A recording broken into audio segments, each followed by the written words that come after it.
let me say, before I get to that, what you said is really true.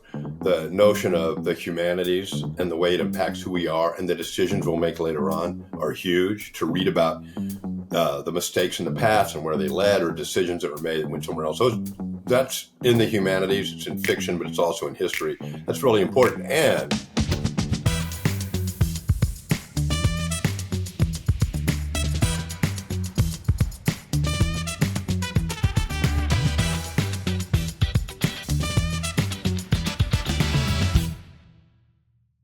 Welcome to the Education Matters podcast. I'm your host, Jason Bukhari.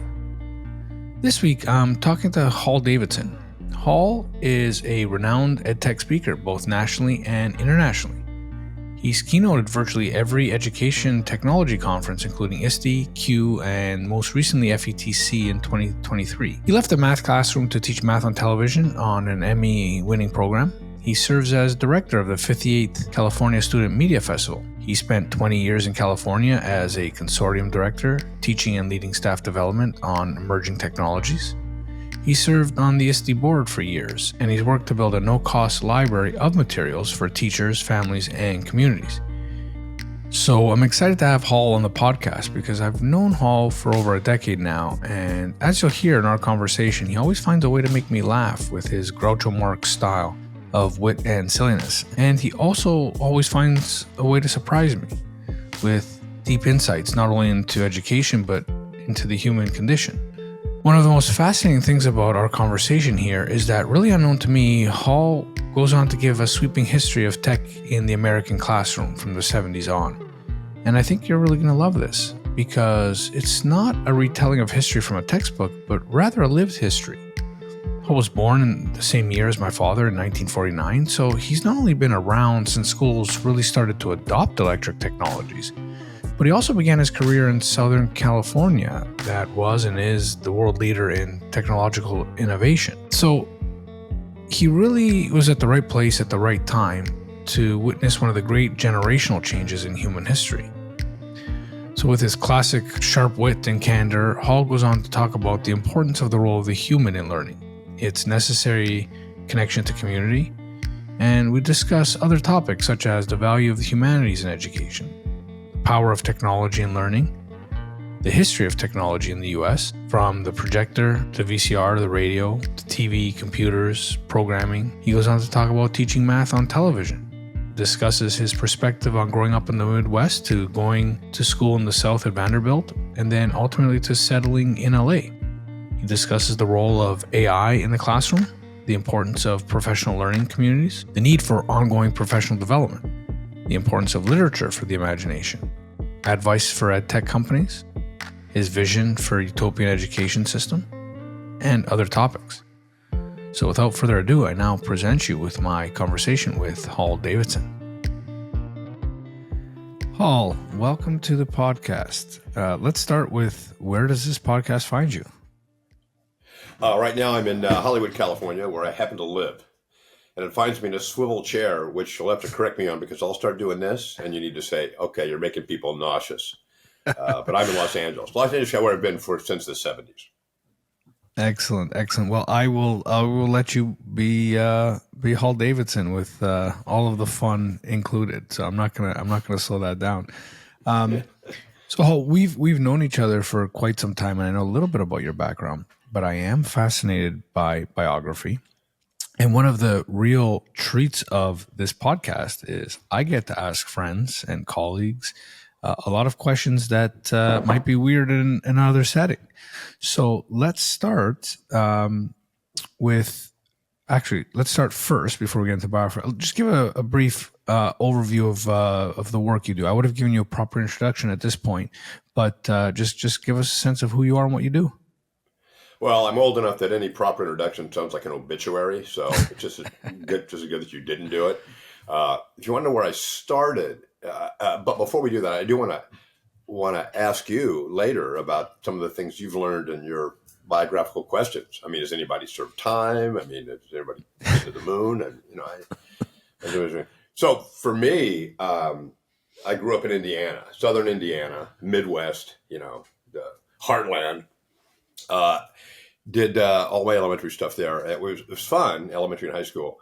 When I was in the fourth grade, I actually had a radio show on what Mhm. was what became NPR. It wasn't NPR back then. It was before Lyndon Johnson started the Corporation for Public Broadcasting. But I was a teacher, and one of my teachers, and then another teacher, fourth grade teacher, and we had a program called Let's Write with Jerry and Hall.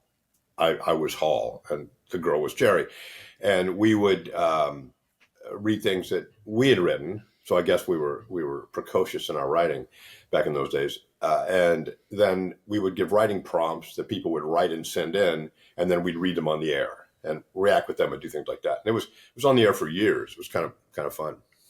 No way. So So you said in high school? no, that was fourth grade. Fourth Oh, grade. fourth grade. Fourth grade. And Fourth how grade. did that how Yeah, did that opportunity come up? it's a really good question. We'll have to ask Miss Kalkbrenner, my fourth grade teacher, how that happened. Uh, but she and another teacher, Jerry, Mrs. Ryan, decided to do this, and maybe it was just because writing was a skill that people needed to do, and in a sense, it gave authentic audience, to elementary Mm, school writing. They'd hear it sure. on the air. They'd hear us reading their shows on the air. So that was kind of fun. Let's Write with Jerry and Hall, and somewhere I have it in an article on it in Elementary Magazine, which was the teacher's magazine back then for elementary school teachers. And I got to find it and frame it because of all the interesting things that I've done before and since. Because as you know, I did television and did some other stuff. That was as I realized it's kind of the beginning. It's kind of like all media. There you go, radio, That and radio. so And, what year approximately would this have been? oh, certainly the 50s. I'm sure Eisenhower was president, but the language is mostly the same. The spelling was mostly the same. Of course, we spoke in cursive, but it was different. Well, that's pretty awesome. So, can you describe for us what else was your education like? Like that seems like a pretty unique opportunity, but maybe they were doing some interesting stuff in the Midwest in the 50s. We did. We were one of the first to really do distance learning via television, which is Mm, interesting. And it was this was a high performing district, high performing schools. Evansville, Vanderburgh County, which is what it was. I think its name has changed since then. But we had actually an English teacher that would do the lessons on television, and we'd all be in this giant room, hundreds of kids in a room watching television. Series. This is back in the day when all the televisions were giant cathode ray tubes and sat on mhm, carts. They had carts mhm, all across the front of this large room, and we would do it. And the vision in those days, you have to remember, it sort of came from Edison that said, if you have a way to take a great teacher and share that with everyone, how great would that be? Edison mhm, said that famously, and people used to quote it all the time because you could make films and then circulate the films, and one great teacher could impact thousands of kids. Turns out teaching is more complicated than that, mhm. but so we were experimenting with that. So we had Raj Kaiser, and I remember one time it was funny. Uh, they wanted to create a situation for people to write about. And so there were two ringers. One guy was the quarterback of the football team. The other guy was me. And I don't know how I fell into these things. I never thought of myself as a particularly diligent student. Um, but in the middle of something, I stood up and said, "This is just wrong." And he stood up and said, "You need to sit down." And we had this long argument, across this large room, and then we ended up having to go out in the hallway and do all kind of stuff. So then they said, "Okay, we want you to write about that to everybody else." So that was kind of fun. I haven't thought about that in a long time. See, Jason, look what you're pulling out of me. But it was Yeah.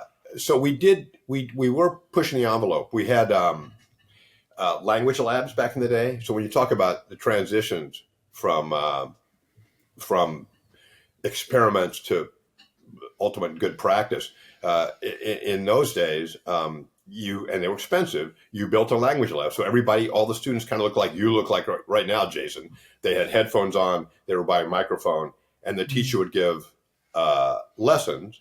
Give assignments, and you'd speak in Spanish, and then she could listen to everyone. Of course, she could always hear when she came in because it would go pop, and you go, "Oh, ¿dónde está mi pluma? Ah, mi pluma está rojo." I mean, so you'd know when she was there. But Mhm. that was, again, expensive. And I realized that I thought back, there was a time when people thought this is really going to improve language instruction, which it didn't. I mean, you run the data on it, it made no difference, because that's not really the way you do language. You don't go to a foreign country and go, let me just get my headset on. Okay, here we go. Now let's talk. I mean, it's really more conversational, and good teachers, even in those days, could transcend good ideas. Technology's good ideas, but we tried a lot of them. So we were, I guess, a progressive school district. Yeah, it's interesting because you there's this sentiment in education that they're always behind the curve, which I don't think is accurate. I think it just happens in pockets, and it sounds like you're an interesting pocket where they were experimenting. Yeah, that's true. And I think what we're going to realize, particularly with AI coming in, is that teaching is probably ahead of the curve. Well, what does that mean? It means that when a kid comes into kindergarten or the first grade, and you interact with other human beings, and you interact with a person in a position of wisdom, and we tend to be of the mentality to sort of play the game of following instructions and doing what we do. I mean, there's issues there, but that's a thing that's part of who we are. The tribal group that we are, and then that's really where it starts, an interaction with a different person outside your family who sees you in a different way that you've got to make respond to, or see you in a way that reflects who you think you are. And at the same time, you're discovering who you are. That's pretty much ahead of the curve. By the time you get to adulthood, you're trying to do all those things again. Who am I? How do people understand who I am? And what should I do to do it? And really the first time you have a shot to do that is in elementary school. So as other things continue, the humanness of it all that we're finally beginning to realize is a significant part of what will make us happy and healthy is something that teachers are ahead of the curve on. They don't have necessarily the tools, but remember, we sort of evolved without those tools. Really, we've learned to use our environments in certain ways, and that part is true. But the nature of who we are, I think, we have a head start on what most industries and everyone else has. They try to create what you have in elementary school, which is rules that make sense, behaviors that make sense, a lead to tell you what's preferred and not preferred. I don't know if we can say right and wrong anymore, but preferred and not preferred. You can debate it and discuss it. But either way, it gets you started on a path that's a really good one. And I think we're way ahead on that one. Yeah, hats off to elementary teachers. I agree. I tried it. I lasted exactly 1 year, and God bless elementary school teachers. So that's an interesting perspective. You really just flip that narrative as to schools not being centers of innovation on its head there. But before we dig in further there, let me ask some more questions about you. So sounds like you are in a very interesting place, experimenting and learning at a time when I think a lot of those classrooms may have looked like that stereotypical, post-war classroom of rows and desks without much technology. But what do you remember the first thing that you loved to learn was? Well, two things is interesting. One, when you talk about there was little technology. There was a little technology. There was the cool thing was maps in those days. I was a window monitor, which meant I closed the windows at the end of school. I think it was in the second grade. So one day I decided not to close the window, and then I came back and snuck in. And I snuck in when there was nobody in school, and I'd go up to the sixth grade, and they had all these maps. And what I remember is pulling down the maps and going, oh, I can't wait till I get here. And anyway, the maps were the big thing. For me personally, I think that one of the hinge points was reading. I was, as other members of my family have been, sort of an experiential learner. Like, you didn't really need to code or decode. You can get a lot of information from people's expressions and what they want you to do. And if you're just a little bit of a sponge, you can certainly give the right answers without really doing much cognitive work. But reading, and I was, you learn to read.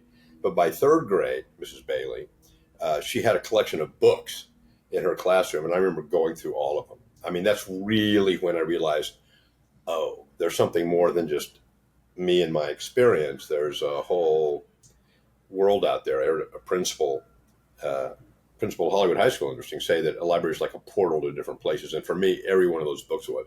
And she had a series of books, those little old hardback books that schools maybe still have, you find in the library. And it must have been the Hardy Boys and something else. And I just read all of them. I'd read one and then come back and take the other one. Came back and take the other one. And that was sort of that was a real eye opener for me. Was really doing the reading. Did those Hardy Boys books? Did they happen to be blue hardcovers by any chance? They might have been. Can't remember. Because my mom bought me a set. My mom bought me a set, and I remember to this day that I thought they came out of the 50s. So I was just wondering if like this.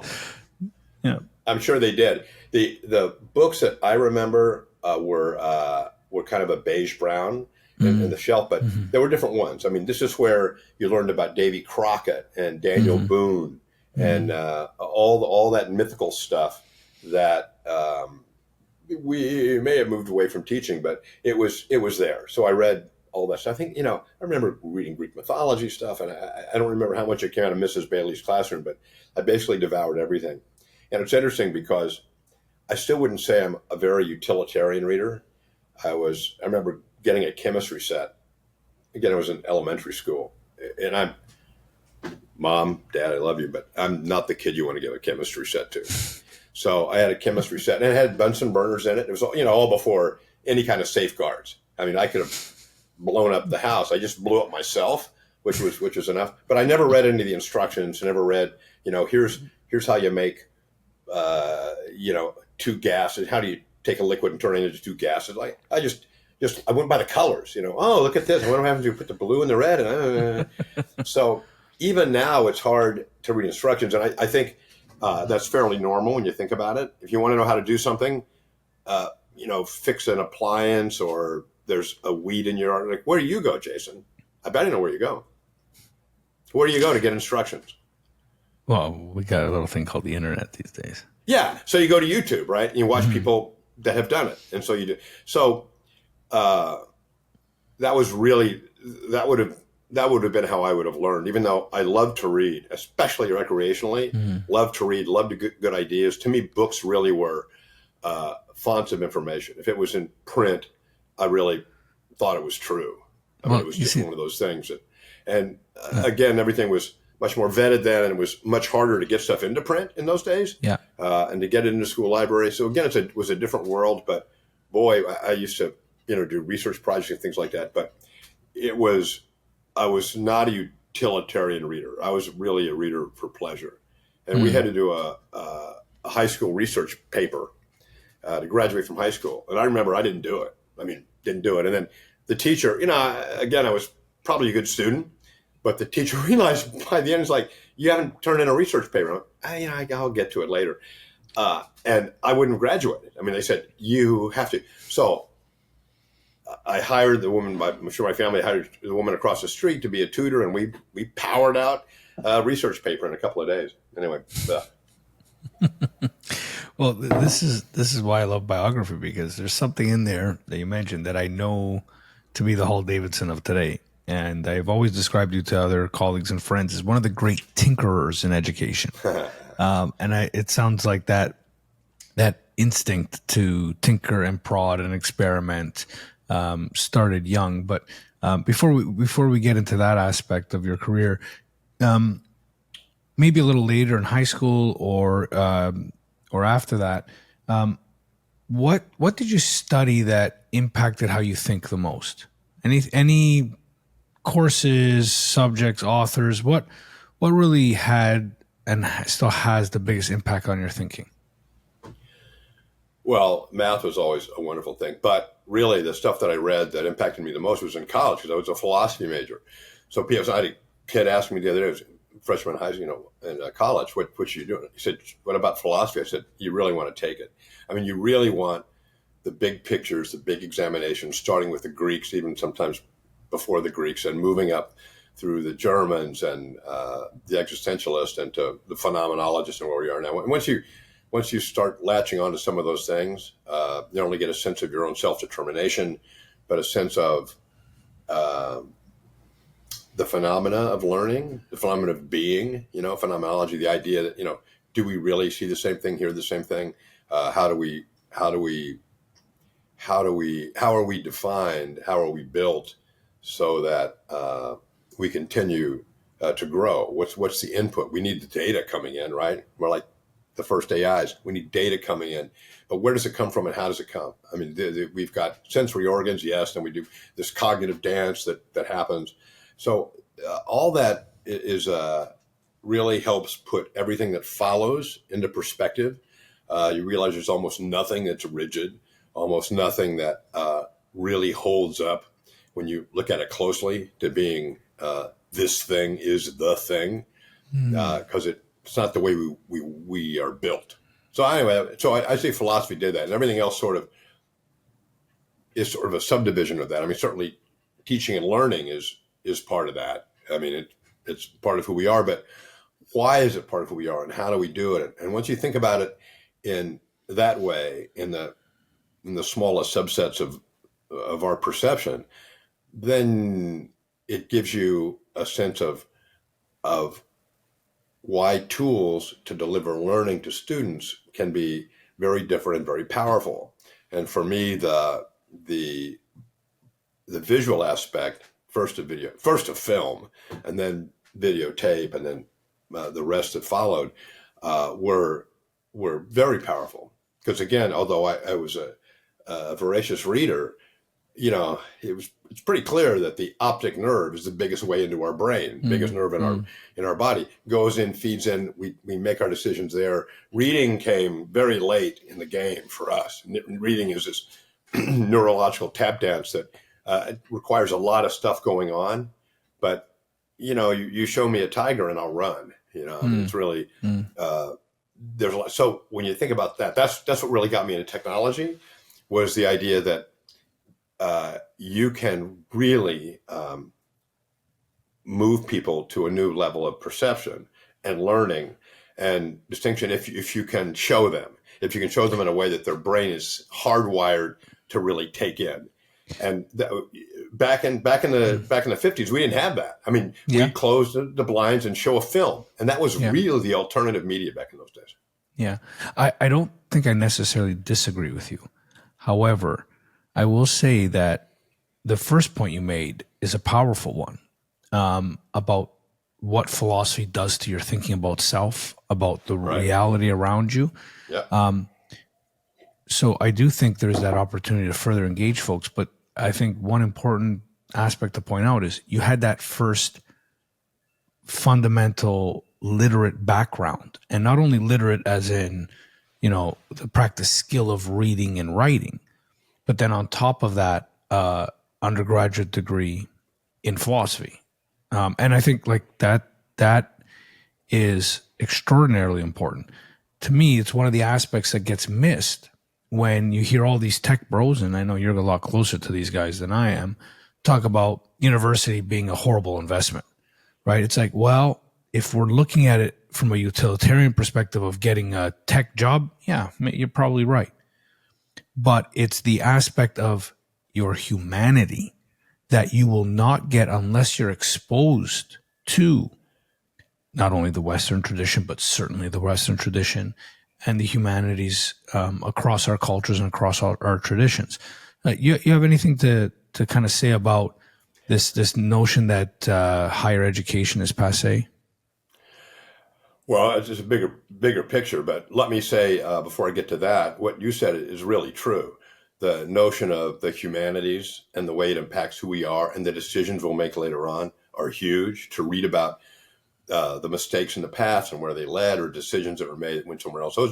That's in the humanities, it's in fiction, but it's also in history. That's really important. And in terms of higher education, liberal arts, which is what we're talking about, making sure that every kid has this by the time they leave. Liberal arts colleges are sort of in trouble. They are not they are the wave of the past, and it's really too bad. There's kind of a movement to save what was it, traditional liberal arts college, where you're not just coming in to get vocational stuff, and you're not coming in on the way to medical school or the way to sociology or the way to education, that you need to have a background in the liberal arts. And I think that's something we really have to pay attention to. Yeah, I mean, as College much as it's itself. still under fire, that you still, to my knowledge, no matter what degree you pursue, have to have prerequisites in the liberal arts, like the business world, tech bros, the really people focus on practical skills and jobs. Forget that this was purposely constructed so that everybody has exposure to the ideas that you were talking about, whether they sink or not. It turns a lot of people onto the ideas of our cultures and the history of ideas and our thinking, so that when you go be a CEO in today's world, where now you have to deal with AI and the ethical concerns with AI, that hopefully you have some exposure to this. So I do think they've been under attack for a long time. I think you're right. But there's a bit of a retrieval happening when you hear guys like Mark Cuban talk about English majors and philosophy majors probably being better disciplines for your career over the next 20, 30 years. Yeah, I think that's true. And I think that the notion of just moving people on through in sort of a cherry-picked career path selection is probably wrong. I think that you probably do want at least up to calculus in college. I know it's onerous and people hate it, but as we begin to understand, as the world of physics changed, for example, as we begin to understand how probability is probably much more the lay of the land than the fixed rules of physics that we get in high school physics, where the Newtonian stuff. If you have no knowledge of how that works, even at the up to the high school level, let's say, calculus is a whole different animal, but then I don't know how you respond to that. I think you need to have a little bit of everything, as you just said, in the liberal arts. And that, I think you need a little exposure to mathematics, as much as you hate it. I think a little exposure to another language is probably good, just because it changes your perspectives. And the humanities, I mean, philosophy, obviously, it spoke to me, but the notion that you examine ethical behavior and other things and take it from people whose lives were devoted to writing it, I think as the culture has shifted, people don't go to houses of worship like they used to anymore. Those numbers are declining for whatever reason. So you do still need to get an overall sense of where you fit. What are we going to do if you don't get it in college and you don't get it on the weekends? You're just going to get it all from TikTok.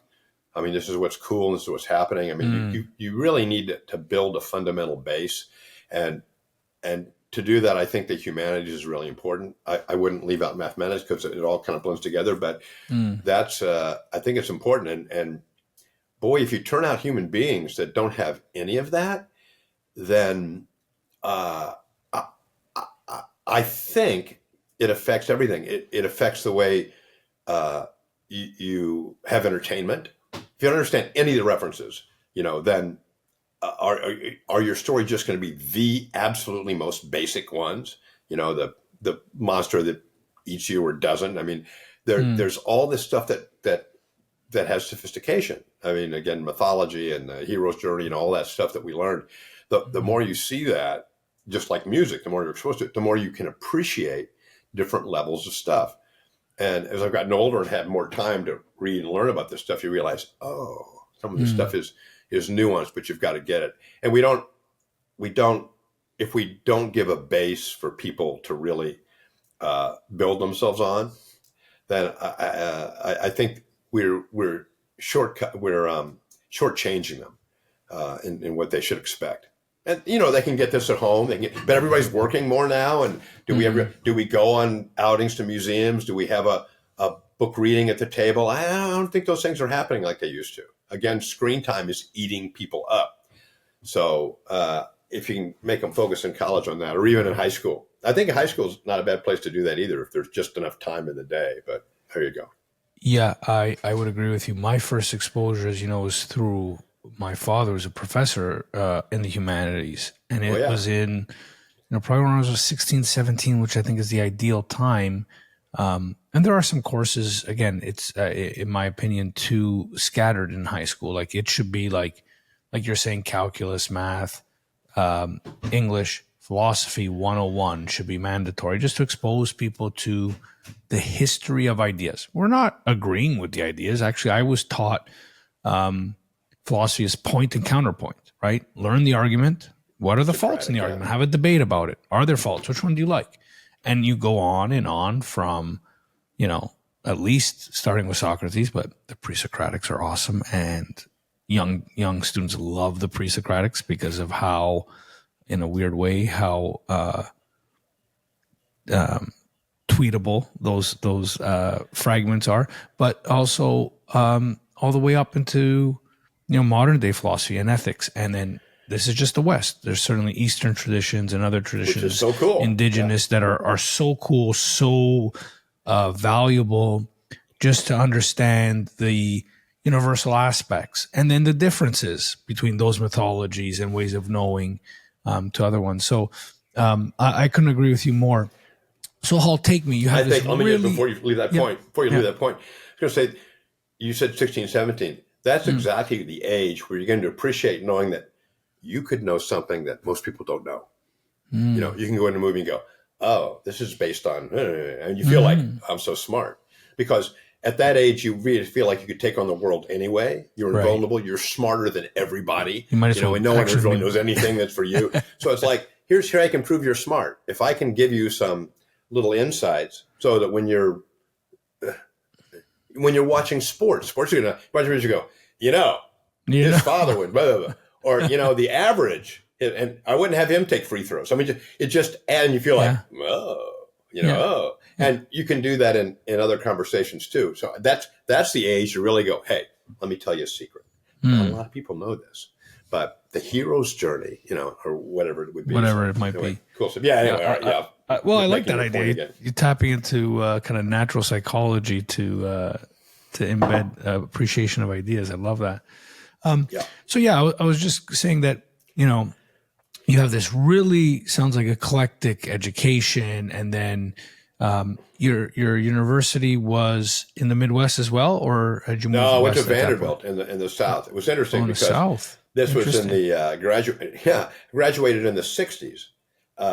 And my family was really a Southern family. I mean, from Huh. Kentucky. Everybody, Oh. my mother and father both grew up in Georgetown, Kentucky, which is a small place. Small place then, one high school kind of place. It's changed. And we ended up, because of his work, in across the river in the Ohio from Kentucky. And we'd go all the time to my grandparents' house. But Hmm. um, what was the thread I was going for there? What was your Well, question? well, Vanderbilt. Oh, Vanderbilt. Being educated in the So, South in the '60s. so in the 60s, you have to remember, this is when colleges, for the first time, really, were blowing up. That was the Mm, war in Vietnam. People were mm, taking a strong chance. And we've seen, periods where colleges weren't so active, but they were very active. So I knew, you grow up in uh, Indiana, pretty much by the time you got to high school, either you're going or you're staying. mm, And everybody sort of knew, now I'm going. You know what I mm, mean? I'm out of here. And the choice was, I was a good test taker, so the scores were good. Uh, but the fires were in the east and the west, and so my parents basically said, "Well, you're not going east, and you're not going west." mm, So that sort of left you at least for me, the big or the small colleges in the Midwest, and the big colleges I knew I'd get lost in. I think that's mm, the Indiana universities, University of Wisconsin. I think those are, at least in those days, had like freshman classes of 10,000. I mm. mean, it was, and I realized without any fetters at all, I would, who knows? And it's true. It was the '60s. Those can be college, those are party Yeah. schools. Anyway, Yeah. so I think I ended up applying to two schools, Westminster and Vanderbilt, Mm, and ended up going to Vanderbilt. And then I discovered my father had gone there to medical school, so which I'm not sure I knew about, but mm, uh, so that's where I ended up going. Got accepted, went there, and it was an interesting time there. They had a great philosophy department, so I kind of lucked out. in that. But it was again, a different time in college. And I think the differences between the universities were probably more extreme then than they are now, but there you go. And then, so coming out And by of the way, Peabody College of Education. Let me just say that. Because is it that where was, you went? last time I checked, yes, was the #1 college of education in the United States. And they may have changed since then, but I don't read those reports anymore. Once I got, Once you saw #1. Yeah, we would take our teaching courses at Peabody, walk across the street. Later, Vanderbilt basically absorbed that university, that college, and it became the College of Education. I think the Peabody College of Education at Vanderbilt. But it was a very traditional and well respected college of education. That's sort of got my teaching credential technically really came from Peabody, which was separate from Vanderbilt at that time. But now it's all the same. It's the college of education. Just on that note, out of curiosity, did you do more theory when you got into Teachers College? So did you do some Dewey? Did you read some of those kind of foundational guys? Just out of curiosity. I'm trying to remember. We certainly had a lot of the philosophy of education, which I think is really important. And I can't remember whether that came out of the philosophy classes I was taking or the education classes I was taking. Right, but right. Yeah, we did get a lot of the theory. We could have probably gotten more Dewey for my money as I've read Dewey since then. But we studied a lot of those guys. You know, you're a famous Canadian up north that did some stuff. So yes, we did study some philosophy, and then we also got into. I mean, the arguments have made that you study too much of that, and then you get in the classroom and you need to really learn how to do discipline and record keeping and all that other stuff, which I needed to learn. Which famous Canadian, by the way? I can't remember. You know, is it McLuhan? Yeah, McLuhan. Yeah, his books are right up here. Look, I know you were going there. I believe you, Hall, because you know who I just interviewed? Marshall McLuhan's grandson, Eric. I was going to say McLuhan's grandson, because that's how old we all are. But McLuhan was interesting in that, again, in the nature of media and what it means to learn. So and the structure of media.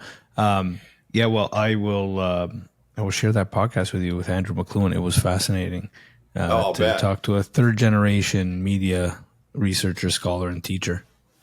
And what was the book I remember was it called Summerhill? I can't remember. Understanding Media. Oh, well, there you go. There you go. Yeah. So that's obviously awesome this stuff had an impact on me, but yeah. We did study great connection. Unstructured education, and that was a project. I think it was called Summerhill. Well, basically it's not grounded by age. You know, people just went and learned and did stuff, and that was always pretty fascinating, I thought. Okay, so then you have your teacher's degree in hand. Where did you go teach? Well, first I taught in Nashville, in the Nashville public school system, and I taught language arts and Spanish. Go figure. And did that for a while, but Nashville at that time was not the Nashville of today. Nashville was much more restrictive, much more set in its ways in a lot of ways that places were back then. So I knew I was going to leave, and then I had friends that moved. I knew I was going to go either east or west, and my friends, I had friends that moved, college friends that had moved to Los Angeles. So I moved. We all lived in this big house on Franklin Avenue. I moved out there, and then ultimately ended up teaching at LA Unified. So there's a lot of water under that bridge, but there's ended up in LA Unified, and I switched. By the way, I got a new credential. Had to go back to school, but in math, because reading, teaching language arts, because the way I read, when I read, it really imprints on my whole being. You know, I start to think like Dickens. You know, or I read. That's why I love science fiction. You think in a different way, and you read enough ninth grade papers, and you start to think and act in that way. I mean, it was like just killing me. You know, just killing me. So I thought, let me go to math. You know, math is, you can look at bad geometry all day and all night, and it doesn't affect your sense of, of Pythagorean, the Pythagorean theorem. But language. So I switched, and I taught, got a credential in mathematics and taught mathematics. Well, I'm glad I know this before I send you a copy of Crime and Punishment and you do something crazy. Yeah, Crime and Punishment. That's one of those books you kind of get into, and that I still think about those about kind I of know you do. I know you do. the fact that you had these great houses that were broken up into little tiny places, and you drew a curtain, and that's where you lived. I mean that I still think about the life that was back then, and when you think about the life now, it's like again, it's kind of the base upon which you build yourself. We realize right now we have pizza, we have sushi, we have it's great. And like, when I see people acting out at restaurants, it just makes me crazy. It's like, Yeah. dude. What And a I don't mean like privilege. saying, I'm sorry, I've been sitting here 2 hours. I mean like, Yeah. this isn't like, good God, Yeah. read Crime and Punishment tonight. Dickens would be good for that person too. So okay, so now you're at LA Unified. Remind me, did you have any administrative roles, or you became a math teacher? Did you go into administration at all? Yes, and probably yes and no. I was a math teacher. Here's media coming back again, and I was became chairman of the math department eventually at middle school in Los Angeles, which was very close to where I lived, by the way. Closest commute I've ever had. I could, if a song came on the radio. So I didn't explain this, but in cars they used to have radios, and you could like turn on it, and people picked out songs for you. So anyway, interesting story. But you couldn't time it, I mean, you couldn't hit pause. So if a record came on, records, I'll explain that later too. But if the song came on, I was at the school parking lot before it ended. I mean, that's how short it was. It was a great commute. Anyway, never had that again. So I was teaching math, and I became math department chair, and computers started to come out. This is my early adoption part. I was the first person I knew that had a computer. What? Around what year is this? Late 70s, maybe early 80s. But That's early. That's early to have a computer. oh yeah, Really early. So I had the first computer of anyone that I know. I had an Apple II, not an Apple IIe, not the fancy ones. I had the Apple IIs before there were disk drives, before there were printers. I had one of those because you could program on it. Because when I was getting my math credential, and I had to go through, went through, I think it was your class at the University of California. It might have been California State. I can't remember, but I took courses in computer programming. And oh my God, I mean, the ability to write code and have it execute well, it was like, holy crap. And the big thing about the Apple II, and the Trash 80, the Radio Shack model, there were a bunch of them around at that time. You had to sort of choose between the Trash 80, which was a Ford TRS 80, and the Apple II. But you basically programmed on them. You could write in BASIC and then execute programs. It's like unbelievable because in the old days, you had to do it on cards. And you made you punched the instructions on a card, and you took those cards and you put them in, and to be able to type it and do it was like, holy shit. So had a computer, then you go into word processing, you learn about spreadsheets, all very cool. There were none of these in schools, of course. So I wrote a grant, I remember this, with pencil and paper, and got, I think it's 80s, late 70s, might have been 80s, but got a lab. An Apple II lab, and I was really pushing hard for the clones. Apple had this big fight about whether they're going to license their system or not. Anyway, so I wrote a computer grant. I would teach kids in BASIC, and they would. Amazing. And BASIC, basically, you write a program, and when the bell sounds, you have to stop, and it all goes away because we didn't have disk drives, so it all went away. Oh so, God. And I realized that middle school kids didn't really care.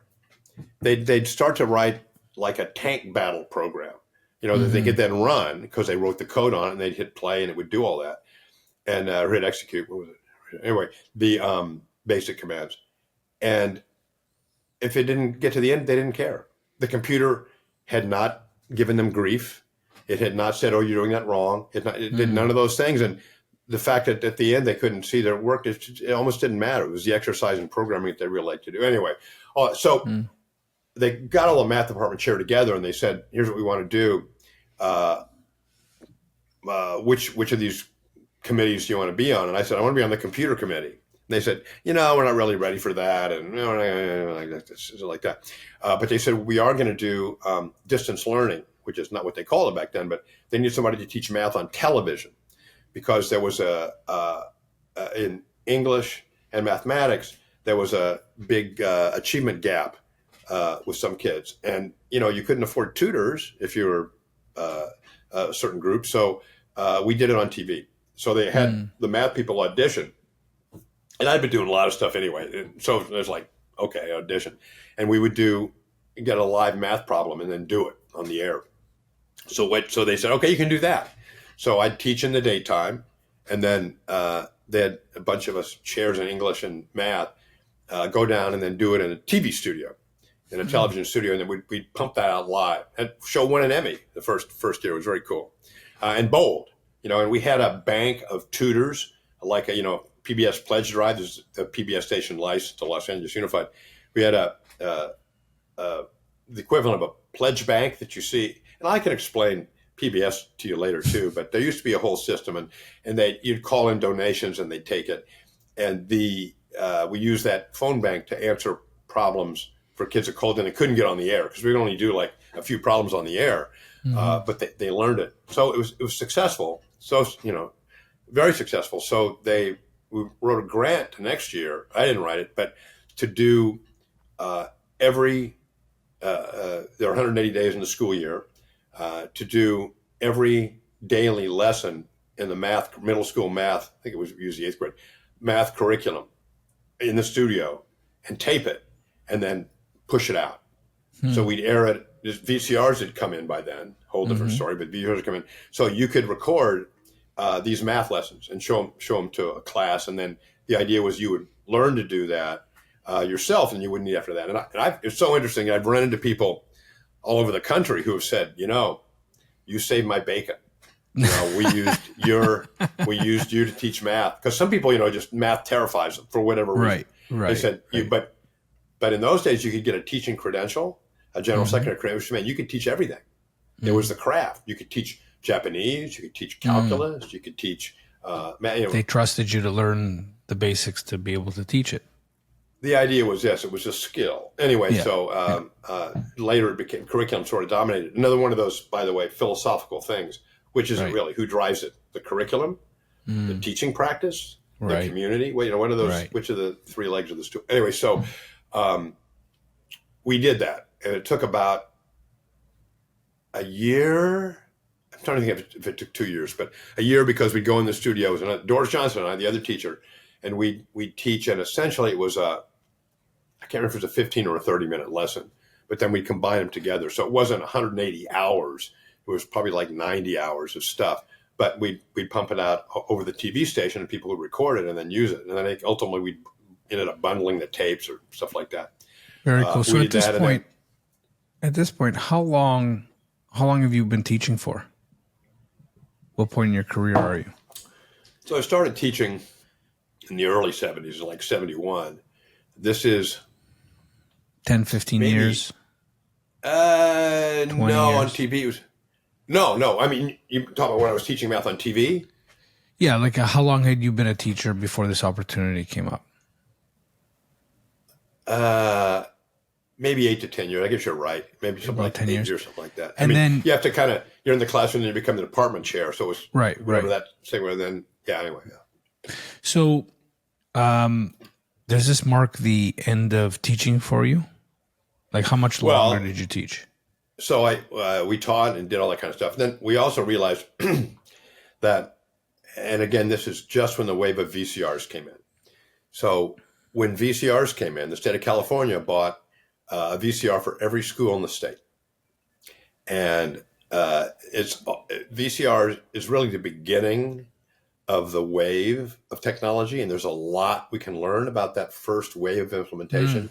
It informs, Microsoft has said this is what informs the adoption of AI, is the VCR. Microsoft and another company has said that. There was a lot of stuff in terms of copyright, in terms of training, in terms of the hardware and the differences. And so a lot of different companies selling the same basic piece of technology, which is good, which is bad. So it also informs like the choice of headsets now. But a VCR in those days, when the state of California bought one, cost more than might have cost 6 times more than a Quest 3, the Meta headset, which is a great for schools headset, costs now. And you could have bought, I think, 16 of them for the same price as a VCR. You could buy a couple of the Apple headsets for what schools paid for VCRs in those days, because VCR was truly a transformative piece of technology. And what was needed, of course, was trainers, because no one knew how to use it. And so the year after we did the math program, got another grant from the state to do training in this. And there were trainings in computers and training in video.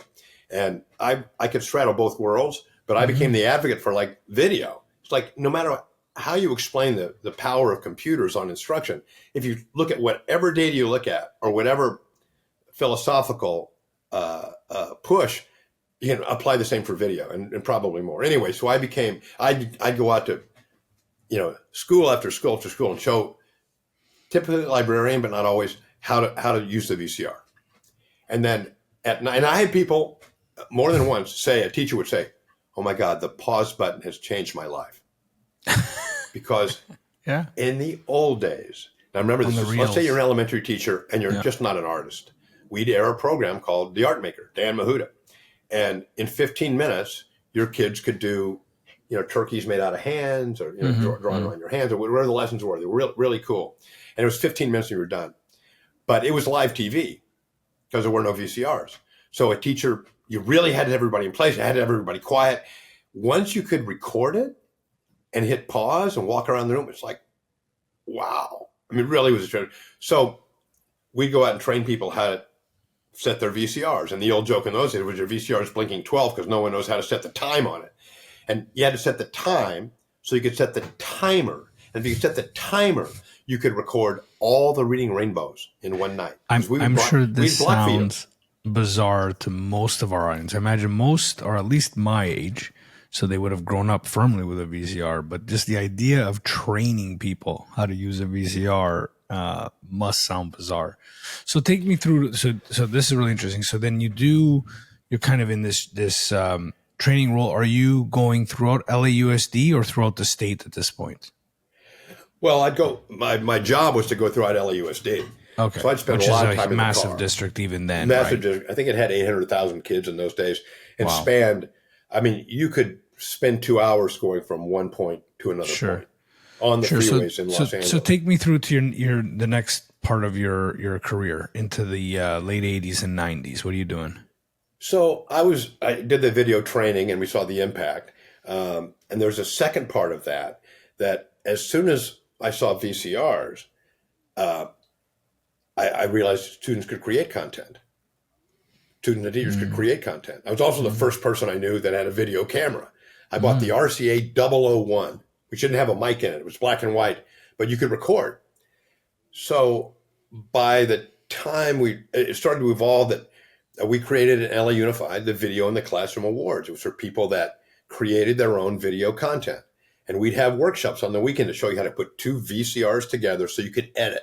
Because you couldn't afford the fancy editing base, but you could hit pause and record, change the tape, put it in, so people could make their own instructional resources. You didn't have to, again, right now, it seems obvious you go to the part you want to see, but in those days, it was not obvious. Because linear TV, it started and it stopped, and you didn't interrupt the flow. Yeah. To show people how to find the parts they wanted, was an interesting thing. So we also created Video in the Classroom, which lasted the awards, the Vic Awards, lasted for another 24 years, I think, after I left the station. But it was the notion that kids could create content. Anyway, so because I was doing these workshops, both in content creation and how to use the technology, and there weren't a lot of people doing that then, the computers had really sucked a lot of the as you said, those early adopters into that. So I would go around the state at conferences, and they'd ask me to come talk about this other technology. Right. The other technology was video. The other impressive, massively effective video was technology. So I'd go to computer conferences and I would talk about this, and people go, "Oh, this is so cool!" And so then I got a statewide president. Then it became a national presence for all that. But the day job was always LA Unified doing training. And then in the state of California, we had regional media consortiums, and that meant you had centralized libraries of content. So remember, in those days, if you had a VCR in your school and you wanted to show Abe Lincoln's life, you filled out a request and they sent you the tape and you put it in, or you could buy the license to it and then broadcast it on a television station, and then people could all record it. So media consortiums were given birth to those, and there were several. There were some in Northern California, and one of them was in Orange County, which is just south of Los Angeles County. It maybe had, I think at that time, 400,000 students in the county, but they had a media consortium also housed at a PBS station that was licensed to a college. And when the head of their media consortium retired, I applied for that job and got it. So before, I was one of the trainers in a media consortium headed up by Pat Marshall, the great Pat Marshall, and LA Unified, and she's sort of an unsung hero. But then I became the person that acquired the programs, scheduled the programs, and then did the training and how to use those programs. So that's when I was really an administrator, where I had people reporting to me, and the people that do the scheduling and took them to the engineers and all that stuff. So I was there for probably 10 years doing that. And at that point, we became early adopters of the internet. So it all ties in a strange way. But television and media, I moved from that role in LA Unified to that role in Orange County, where at the station was housed a thing called Telecommunications of Orange County. There was a group of districts that pooled their money, per pupil, something or other, and then they'd use that to license materials that were housed in a central place where you could either get it by videotape, or if you had a progressive director, you could set up a taping and make, every school a media hub. So that's what I did for years. And it's at that point that the internet came in. Whoa. So we in that day, we'd go wire schools by dragging the cables, Ethernet cables through the things. And anyway, it was all interesting. And that's when, because we were buying material, I first came in contact with what was then United Streaming, that became Discovery Education. Because if you had a content library, let's say Reading Rainbow, and you wanted to sell, 1,000 cassettes or whatever it was better than going school to school where they'd buy one or two. You went to a media consortium where they could buy a bunch because they distributed to 200,000 students. That's where I came in contact with those folks. And I was on their advisory board. And then as the folks, and really it's Connie Rector, another one of those unsung heroes, who with the company decided, we could do this on the internet. We could do videos and put it online and people could download it, which, like VCRs, required training. And people did not know how to download media. And they did not know that you could pull it into iMovie or Movie Maker on the Windows side, and create your own content, do your own language line. You could do all. People didn't know how to do that. So the same role with the different technology became what I did in Orange County, which was interesting. And we had, we hired great teachers that came and worked there. Oh my, they were, teachers sort of in awe. If you go see them in the classroom and go, oh, I guess I can't call what I was doing teaching anymore. This is so much better. Right. But they would come and they were the key part of that. So I think folks at this point have got a sense of why I've dubbed you one of the great tinkerers and experimenters in education. But I don't think I fully appreciated till now the front row seat you've had really in all of the major technological innovations in the classroom. And it's not only like the time when you were born, but you also obviously on the West Coast would have had exposure to a lot of these technologies way before, say, the Canadian educators, just because of proximity to the development of all this tech. So any takeaways, any thoughts about this process, similarities to maybe what you're seeing now with AI, differences, maybe how AI is different than all of these? Anything that you would share for the audience, given that you've really been in a spot that nobody else really, I know anyway, has been in? Well, we did, thanks. And we did some interesting innovations. Again, we block fed. Now people go and binge watch because you can do it on the internet. In the old days, you had to do it by scheduling on television. And we'd put little numbers in the corners because if you had, 6 hours of tape, how do you get episode number 35? They all start the same, they all in the same. So we did a lot of cool stuff. And when we had the TV studio, we would use the internet to do stuff internationally. So we had a teacher that did a thing called Rock Our World, where you send out music and different places around the world would add a song or a part to it. And we set up a live TV studio, and we had Macs because they didn't have the screen refresh problem. And we would shoot the screen to get people from different countries there. Anyway, bold stuff back in the old days because you couldn't connect into the switchboard. But so switching ahead to AI, I mean, all that's to say, you take the ground level and you go, oh, let's take it. Hey, you could also put it over here. Oh, look, we could do this. We could change the soundtrack. So AI is the same. If you've been through the wave of VCRs and you've been through the wave of the internet and you've been through the wave of cable and then streamers, then AI is nothing new. What's the ability to take a technology that does some really wow stuff and make it work for you, because it's not automatic yet. It's not automatic. You have to, it's changing very fast, and I'll talk about that in a second. But if you know how to do prompt engineering, if you know how to use AI, then you're way ahead of the game. The difference is with AI is the speed of change in AI. You could do basic workshops on a VCR, and the techniques were good for 5 years, maybe longer. The internet, the ability to download, pull into a content creation piece of software and do that, that really still works today. AI, you can show people how to do prompt engineering and get exactly what they want. It takes a while, but you can do it. And I mean like 5 minutes. But you have to do some thinking. And then the next day, there'll be an upgrade to ChatGPT 4 or whatever it is, and then it does all that for you. It's like you don't have to prompt engineer anymore because it takes what you said and, you probably want to mean this, and it builds out a deeper prompt. Well, so all the stuff you're showing people, which was absolutely relevant and absolutely important 2 days ago, is now not. It's to show people how to import their images and then turn themselves into superheroes and stuff like that.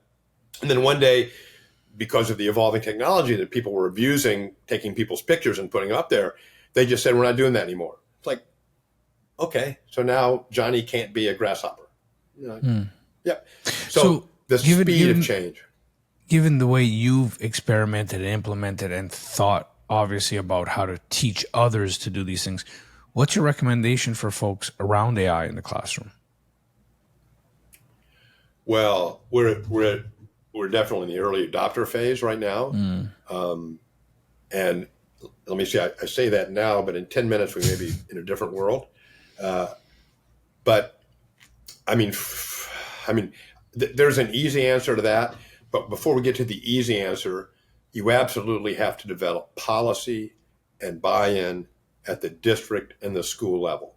There are teachers right now, and again, may change in 10 minutes, but who are really dead set against it. There are people who, I taught math, there are people who are dead set against calculators. And that's not a joke. We had department meeting and people said, you can't allow calculators in schools. It's like the whole thing is you've learned to do this stuff in your head. And, within a year, we're teaching people how to use scientific calculators or writing grants to get them, stuff like that. So there is a natural curve, and there are people who absolutely see it as a cheating device. And they are not remembering that the purpose of writing an essay was never to write an essay. The purpose, we made that because that's how we taught it. The purpose was to be able to communicate in writing a thing that could do this, this, or this. That's what we wanted people to walk away with the skill in. And if there's a tool that can help you get there faster, you got to teach that tool. I mean, there are teachers right now who, Jen, what's your last name? Who given a composition assignment and go, okay, I gave this to ChatGPT. I gave him the assignment and here's what it spit out. Here's 4 different options from ChatGPT. Take this and turn it into your own words. Yeah. That's where. Yeah. So first, though, we have to get a policy in place and all that. Once it's there, then you can do what we've always done and what always works. You bring a bunch of people together, teachers together, and they share what they're doing, and they go, "Oh, that's so good. I hadn't thought about that." And you're doing with this, and oh, you can do that in Spanish. And then you bring them all in the room and you do it, and then you really see good practices get shared. And then once you have good practices, then you can create a hub for those good practices, which should your school be lucky enough to have a library, should be probably the library. You should have, in my perfect world, there's a library that has the paid services. ChatGPT 4.0 that ties with DALL-E, but it's $20 a month. Okay, good. And here's, other graphic designers and other things that cost you trying to have them in the library. Come in and do it. Now, the way because they license it by machine right now, by IP, that may change, and again in 10 minutes. But the way you make it happen is you bring people together and you share and you say, "Here's what I've been doing." And I've sat in some presentations by classroom teachers that just blew me away. That made me just want to go, "Shut up," and just give them their name. You know what I mean? Shut up. Well, I love that. I love that in all your years of experience in doing these tech implementations, I find your recommendation to be something very human. Talk to each other in a group, share what you've learn what you're sharing, right? Yeah. I gotta get on this name, but there are teachers out there. I'll send you the link, but they're doing great jobs, elementary and secondary. Yeah, and I hope to continue to share more of those stories. And if you have a reference, I can certainly make it part of the notes here for the podcast. I did also want to ask you how you've, obviously our time together, Discovery Education over the years, you've been across North America, I think beyond North America, talking to folks, expressing to them how you've seen the changes in technology over the times, how you've experimented with it. You have one of my favorite lines I've ever seen somebody say about AI, and I want to also make this clear that you said it at least 5 years ago. I heard you say it, and the line was, "AI is as dumb as it's ever going to be right now, so start studying it now, start experimenting with it now."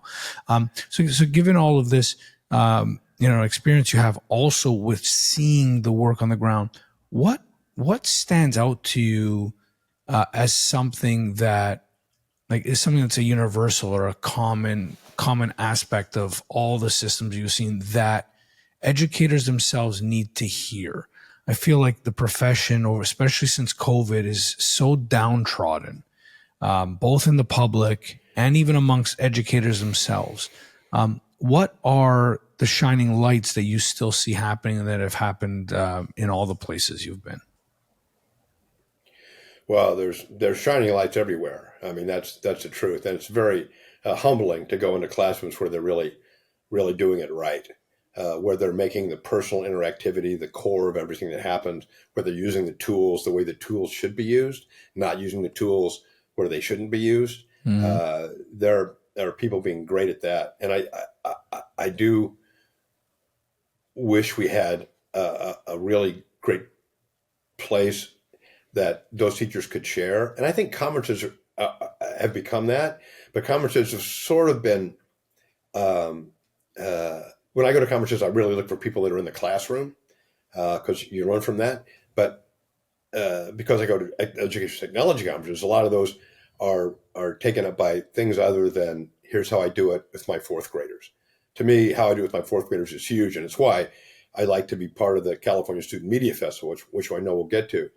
But the shining light part is that, I guess, if you have to give advice, it's like, take a deep breath and just for a minute, put away everything you've heard,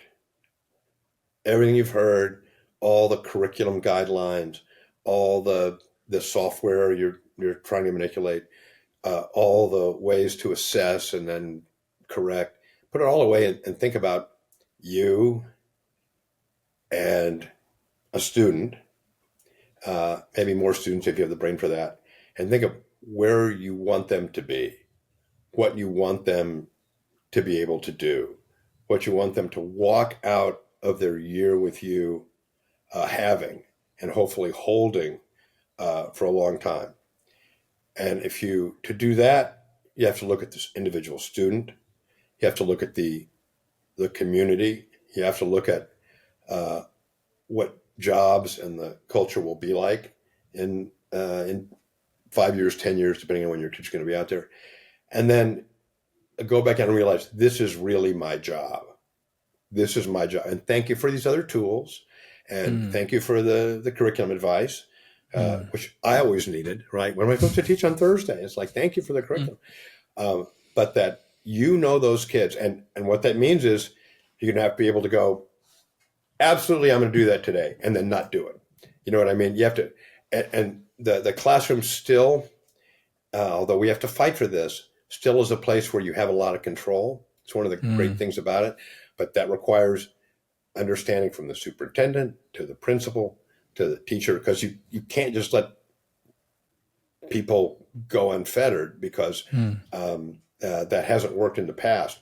But you do have to realize that every kid needs to be in a certain place that you can envision.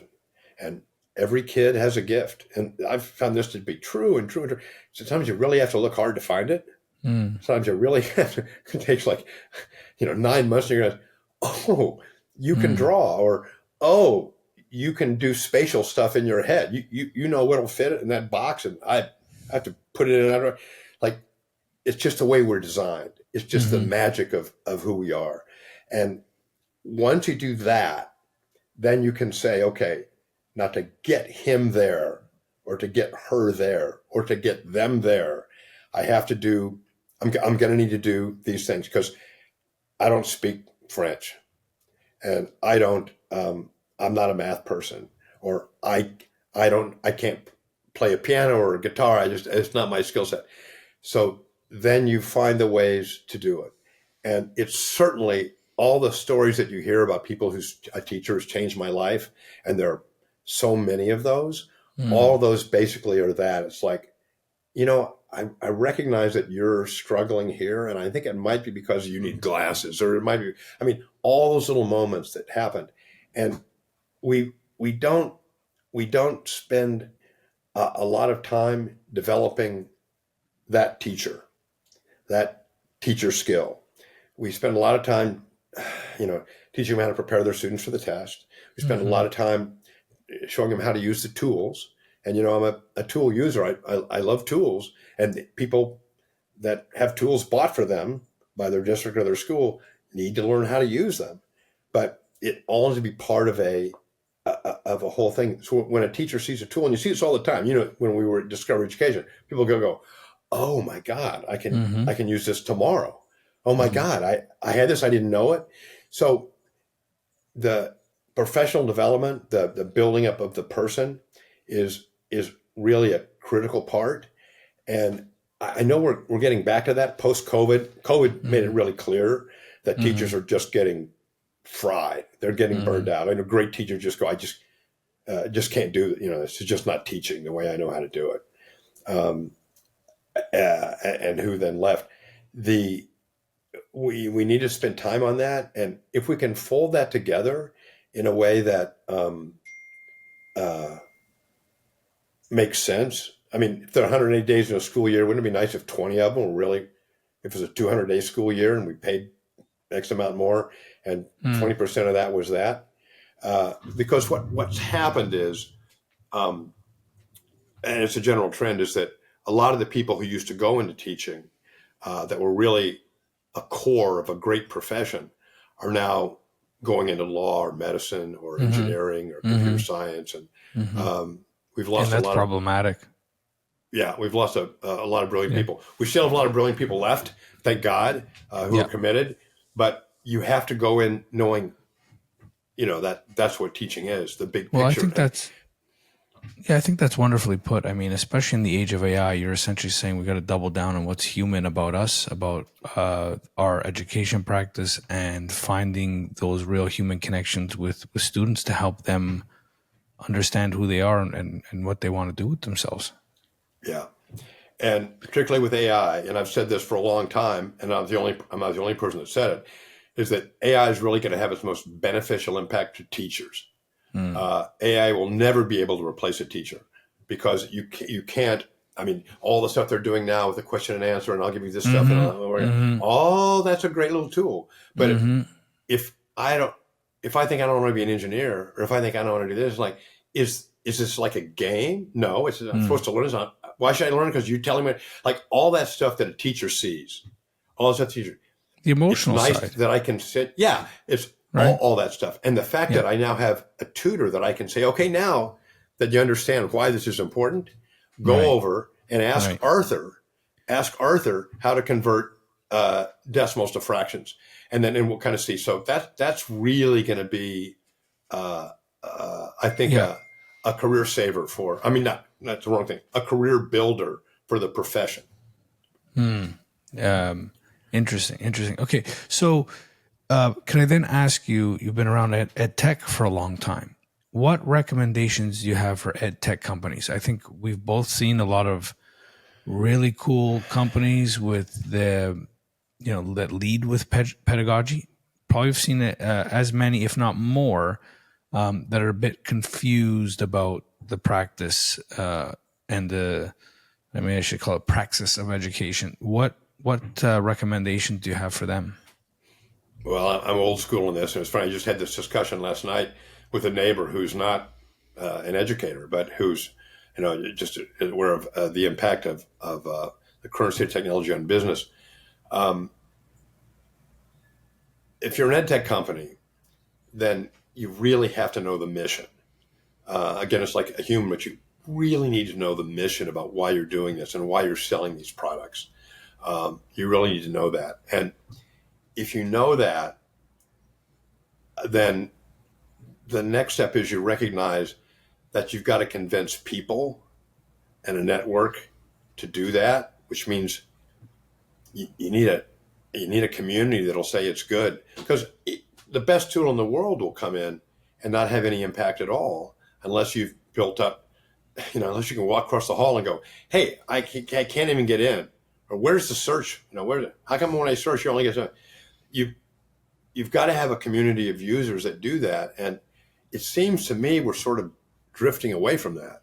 I mean, and you can speak to several companies that do this, but I think what's happened is as businesses have evolved and business tools have evolved in terms of tracking opportunities and building pipelines and numbers of calls per day and things like that we can now track and do, you think that's the business.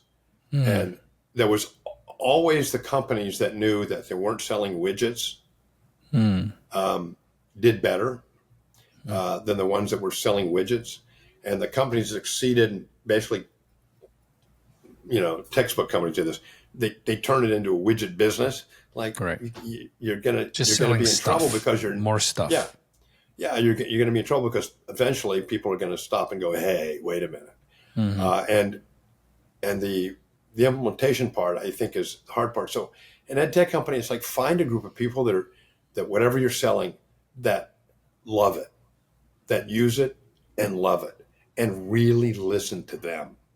And see what, and maybe they can become part of the pipeline that gets you what's going. Let's hope so. But you have to have a person to do that. You have a person that listens and follows up. And if your job is to make contact with X number of principals and X number of districts and do a certain number of things in a certain number of time and use these tools, take these great demo packages and bring them and show them, it's like that's not your job as much as you want it to be. It's probably not going to be to follow up with the school you're at 6 months ago, bought the full package and say, how's it going? I mean, we all have that built in. I mean, there's a way to do that. But if it's somebody's job to do that, it's like if my task is not to get in the door and show people how wonderful this is and have them sign a 3-year commitment. If my job is just to make sure that 3-year commitment is turning into actual student progress in the way that I got into this business to do, to teach you how to have a better sense of yourself, or to teach you how to understand how mathematics is a structure for sciences in the world, or the business of understanding that history and literature can inform you about what you're doing in your life. If we can remember that, if somebody's job is to do that, then you're not going to drift too far off course.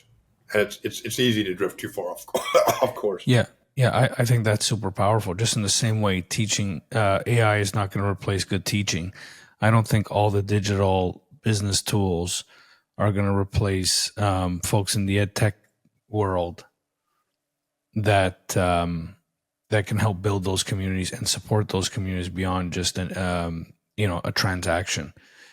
Okay, Hall. So and with it that, can be such a great world if they take the tools and use it and do it. It can be wonderful, but you have to have all the pieces in place to do that. Yep. So with that, Hall, I've got one final question for you, and then I'll ask you for a recommendation for teachers and such afterwards. But if I gave you an all-powerful magic wand, what would you do to the education system to create, let's call it an education utopia? What does that look like for you? What are the steps to get there? Well, first you'd have the ability to turn the electricity off certain times, but not forever. Everybody would know what they're using the tools for. We'd have, with the help of our friends in artificial intelligence, we can do that. We'd have really individual educational plans, IEPs for everyone. And we'd go into a classroom and get a roster that was very informed about the students, about everything. I want to know about you. I've got 10 minutes I can listen to about the family, about the brothers, the scores before, all that. That'll help me really walk into a classroom in a better way. But the wand would say, we have to build that. And then we have to use that, tell people how to use that. And then the perfect magic wand is then you forget it all, because you don't want to, come in prejudice. You don't want to take too much data in. You don't want to let people be formed. But so there's a little bit of the goldfish in the magic wand too. Mm-hmm. Memory of the goldfish. But then to really make sure that a classroom is a special place, but not a separate place from the world. It's a special place because you can go and get information where you can fail and get support, where you can do other things, but it also should be very open to the outside and to the real world. I mean, it'd be wonderful to have magic wand and see how it works. And then, the magic wand would let you assess every certain period of time. So you can say, okay, let's fix this, or this is going to work, and we know this isn't working, so what do we do? And I think the ultimate magic wand would be, could give us all a true assessment of a student's progress. And that doesn't mean how well they bubbled in the circles. It would tell us on their journey. Yeah, if they're happier, if what they've learned, if they found their path on the way, that we know more how to do that.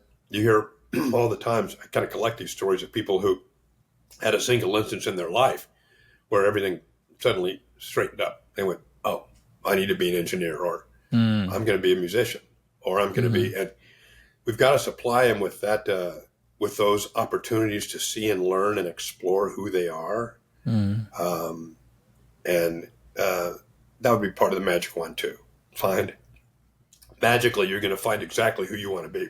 I mean, for me, the future was always very scary when I was in high school and college. Like, I have no idea what I'm going to end up doing. I have no idea. There's no path. Nobody's telling me what to do.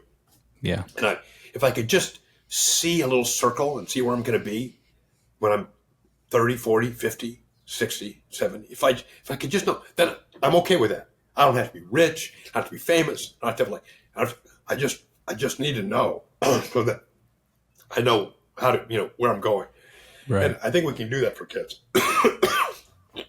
Yeah, I think that's also beautifully said. I had a similar experience in where I was taught you go to university to learn to think. You go to school to learn to think. And then you can find a job later with the ability to learn to think. And it's, let's say, more or less worked out quite well for me. So with that walkabout, you know? Yeah, with that Hall, what podcast, book, album would you recommend for a group of teachers and administrators? So yeah, I'm too old, too experienced for you to answer that question. Really, it's like what music do you like? I mean, really, it used to be I learned a lot from what I was fed back in the days before social media got so smart, you know, and they just feed me what doesn't necessarily help me. So it's hard to say these days who to follow. I mean, it's always the tricky part to find it. So I don't know if I'd say that. I would say, as a general rule, for both kids and adults, start reading speculative fiction. I love that. There was science fiction. There was a time. Do you have a favorite? Come on, just recommend some of your favorites here. Oh, I.A. Baines is really good. There's some, now I sort of read everybody because I've read a whole lot, and the anthologies are good. A good science fiction anthology is very good.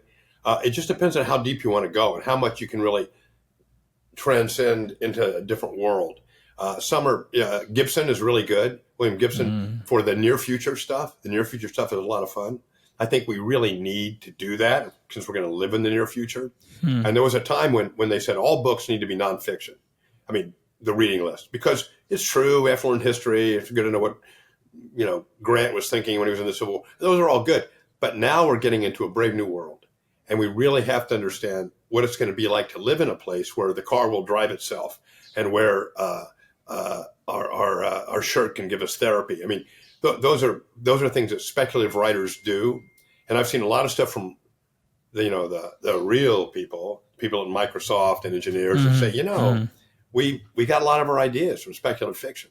You know, the reason the first Apollo, it's a great story, but you know why those uniforms after were white. Or were they silver? Yeah, because that's what they were in all the comic books. You know what I mean? It's like shiny. It's like, why are we doing this? Well, so that's a strong recommendation. I love that, and it's a great idea to end on a very McLuhan-esque idea that the artists are the antennae of the race, so they help see and sense what's coming. So with that, Hall, watch them in AI. Watch the artists what they're doing. It's like. Yeah, that's right. Well, with that, Hall, thank you very much for your time. This was a lot of fun. Thank you. Well, thank you, Jason. It's been a pleasure always to talk to you. Although I was promised a bottle of water when I signed up for this. So I'm going to go look. Maybe it's been delivered while I was here, but I'm going to go look. Anyway, thanks a lot. You are a good friend, and I hope to see you in person soon. One day I will make the journey out west. Thanks, Hall. Yeah, let's trade viruses. I mean, come on. This podcast is recorded on the territory and Treaty 13 lands of the Mississaugas of the Credit First Nation and on the traditional territory of the Huron-Wendat and the Haudenosaunee. The show is edited and produced by the marvelous and talented Andrew Mastroianni. If you like what you're hearing, make sure you subscribe to us on Spotify or wherever you listen to your podcast. Until next time, remember, there's absolutely no inevitability as long as there's a willingness to contemplate what's happening. I'm your host, Jason Bucheri. Until next time.